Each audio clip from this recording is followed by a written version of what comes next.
une fois n'est pas coutume, nous démarrons cette émission par l'interview du tac au tac. Ça se débat a déjà comme parrain Guillaume Durand, David Azria et Luis Fernandez. Nous ne pouvons pas clôturer cette semaine sans une autre légende pour compléter ce carré magique. Notre invité du soir présente Enquête exclusive depuis 20 ans maintenant. J'espère la même longévité pour ça se débat. Mesdames, messieurs, j'ai l'honneur de recevoir Bernard de la Villardière.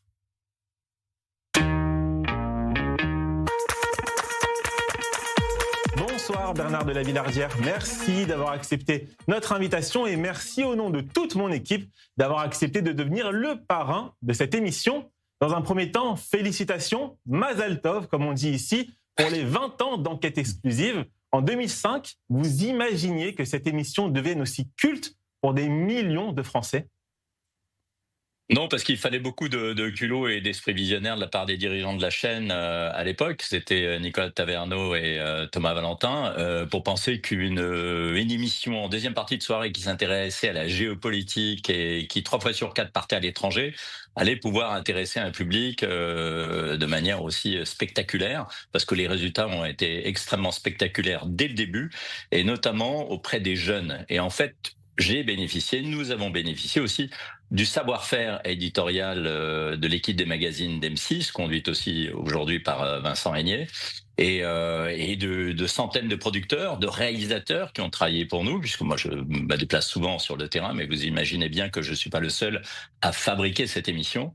Et puis en fait, oui, ce qui s'est passé aussi, c'est que l'actualité internationale n'a pas arrêté d'évoluer avec ce monde qui a basculé d'un monde bipolaire à un monde multipolaire, un phénomène de mafiaisation du monde également, la progression du trafic de drogue, notamment en Amérique latine, qui envahit aujourd'hui la France et l'Europe, la montée des périls à l'Est avec l'arrivée de Poutine au pouvoir en 99, 2000, et d'ailleurs, Enquête exclusive a été une des premières émissions à mettre le doigt sur la dérive autoritaire du pouvoir de Poutine.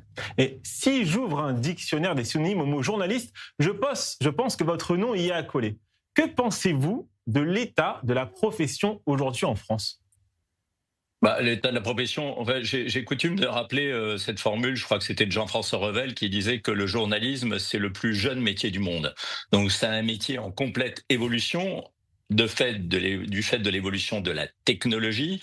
Mais effectivement, je pense qu'aujourd'hui, on a un vrai problème avec les écoles de journalisme, notamment avec la manière dont on enseigne le monde et l'ouverture au monde. Il me semble parfois qu'on ferme les angles plutôt qu'on ne les ouvre. D'ailleurs, c'est pour ça que j'ai été un des artisans. En tout cas, j'ai donné un coup de main au départ et au redémarrage de cette école supérieure du journalisme, qui est aujourd'hui rue de la Bégroult à Paris, et qui a été financé par un certain nombre de personnes, dont Bernard Arnault, Vincent Bolloré, le Rodolphe Saadé, pas mal de gens qui ont investi dans les médias ont souhaité créer cette école pour insuffler un nouvel esprit et restaurer l'esprit critique et l'esprit de curiosité dans la tête des jeunes étudiants. Et petite question d'actualité, j'imagine que vous avez suivi ça. Steve Witkoff annonce qu'un nouveau pays rejoindra les accords d'Abraham. Il s'agirait, d'après plusieurs sources ici en Israël, du Kazakhstan. Alors, que pensez-vous de cette transformation spectaculaire qui est en cours dans la région ? Moi, je trouve formidable. Je vous rappelle que les accords d'Abraham, ils avaient déjà été signés par un certain nombre de pays, et l'attaque perpétrée par le Hamas contre Israël en octobre 2023, elle était programmée pour justement saboter cette initiative, et le fait que finalement la paix était en train enfin d'être instaurée dans la région. Et quand la paix arrive, il y a les échanges culturels, les échanges commerciaux, et il faut rappeler que le Proche-Orient, je le sais puisque j'ai vécu au Liban quand j'étais enfant dans les années 70, et à l'époque on parlait d'ailleurs pour le Liban du Monaco du Proche-Orient, et cette région était en train d'exploser économiquement. Et en fait, il y a eu la guerre civile au Liban, et puis il y a eu le conflit israélo-palestinien, etc., qui a fait que la plupart des pays de la région ont régressé, sauf l'Israël. Mais les autres pays de la région ont régressé sérieusement. à cause de ce climat de guerre et de conflit incessant avec Israël. Vous Donc il faut évoquiez, espérer effectivement que la paix y ait des dividendes et que ces dividendes renforcent la paix au fur et à mesure. et vous évoquiez il y a un instant le 7 octobre. Et quel regard vous portez sur le traitement de la guerre entre Israël et le Hamas depuis le 7 octobre en France? Pour vous donner un avis de franco-israélien, ici autour de moi, les gens qui regardent la télévision en France se sont sentis lâchés par beaucoup de médias en France. Oui, peut-être, mais je pense que c'est un effet, c'est un effet loupe un peu exagéré. Il y a des médias qui se sont effectivement mal comportés, à mon avis, hein, ça c'est clair. Mais la plupart des médias ont essayé de faire leur job.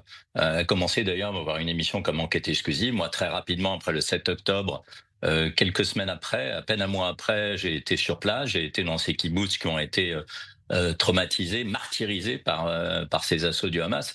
C'est un massacre d'une violence et d'une inouïe qui a été perpétrée à l'égard de ces populations. Et d'ailleurs, j'ai été extrêmement choqué par le récit des survivants, bien évidemment. Donc c'est quelque chose qui laisse des traces dans la société israélienne. Et j'ai d'ailleurs compris la réaction de l'armée israélienne. Après, on peut contester la stratégie qui a été celle du bulldozer pour écraser le Hamas. Et je crois qu'hélas, aujourd'hui, le Hamas est loin d'avoir été totalement écrasé. Et Mhm. pourtant, il y a eu des milliers, voire des dizaines de milliers de victimes. Alors, la manière dont on a répercuté ce conflit, ça a été très difficile pour les journalistes, puisqu'on ne pouvait pas accéder à Gaza. Mhm. Moi-même, j'ai jamais pu accéder à Gaza, même avant cette guerre perpétrée par Israël contre Gaza en représailles à ces massacres du 7 octobre. Je regrette en tant que journaliste que finalement l'armée israélienne n'ait pas accepté d'emmener des journalistes peut-être sur le terrain. Et on aurait évité effectivement ce déferlement de fake news. Ce qui s'est passé aussi, c'est que ces massacres étaient tellement immondes, inouïs, ceux perpétrés par les tueurs du Hamas et du djihad islamique, mais aussi des civils venus de Gaza. Enfin, ça démontrait une haine, une cruauté, enfin enfin moi-même en tant qu'être humain, ça m'a vraiment interrogé, ça m'a bousculé. Voilà, et donc la réponse d'Israël, elle était au départ légitime. Après, évidemment, on peut encore une fois contester la manière dont tout ça s'est passé. Mhm. Mais c'est vrai qu'on a répercuté les bilans de la défense civile de De Gaza, Gaza. mais la défense civile de Gaza, c'était le Hamas. Tout comme on a mis le doigt sur les 200 journalistes palestiniens qui ont été tués. Il y avait sans doute là-dedans de vrais journalistes objectifs, mais il y avait aussi malheureusement beaucoup de journalistes, on l'a su après à travers Mhm. les réseaux sociaux, qui étaient aussi des militants du Hamas. Bien sûr.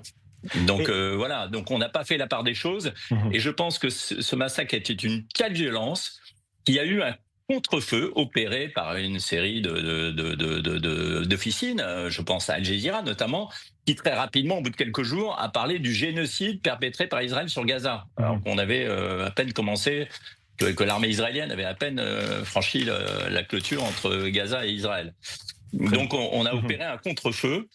Et je pense que Al Jazeera est très responsable, et je pense d'ailleurs qu'on a interdit RT en France, Russia Today, on devrait interdire Al Jazeera en France et en Europe, parce que c'est vraiment C'est une dit, télévision de propagande. c'est dit, c'est dit. Bernard Lavillardière, une petite question un peu plus légère pour la fin. Qu'est-ce que vous nous souhaitez pour cette saison de SAS Débat sur i24 News? Ben, je vous souhaite de pouvoir donner la parole à toutes les sensibilités et d'essayer de comprendre C'est ce qu'on fait ici. la douleur aussi des Palestiniens. Il faut prendre en compte aussi cette douleur et cette souffrance. Récemment, j'ai été en Israël. Et comme à chaque fois que je vais en Israël, je vais aussi dans les territoires occupés. Je vais en Cisjordanie et j'ai rencontré effectivement ces cultivateurs palestiniens qui sont en but à la violence perpétrée par ces colons israéliens qui peu à peu occupent leurs terres, les terrorisent, les harcèlent et rendent leur vie impossible. Mhm. Et donc voilà, je pense il faut essayer de.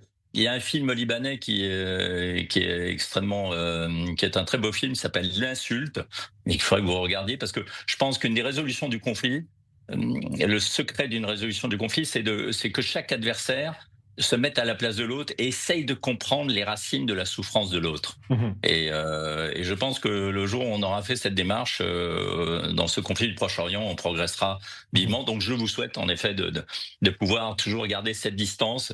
Et puis la religion des faits, le reportage. Moi j'ai beaucoup de chance depuis 20 ans grâce à M6. Je parcours le monde et je vous assure qu'il y a plein de choses sur lesquelles j'ai changé d'avis. Eh ben, Amir Badran en plateau avec nous acquiesce à vos propos. Voilà, Amir Badran, représentant des Arabes israéliens ici sur ce plateau de Yafo. Donc ici, toutes les sensibilités sont représentées. Merci beaucoup, Bernard de la Villardière. C'est pour ça que j'étais ravi de faire partie de cette aventure avec vous et je vous souhaite à très vite. beaucoup de succès. Merci beaucoup. À bientôt. À très vite sur i24 News.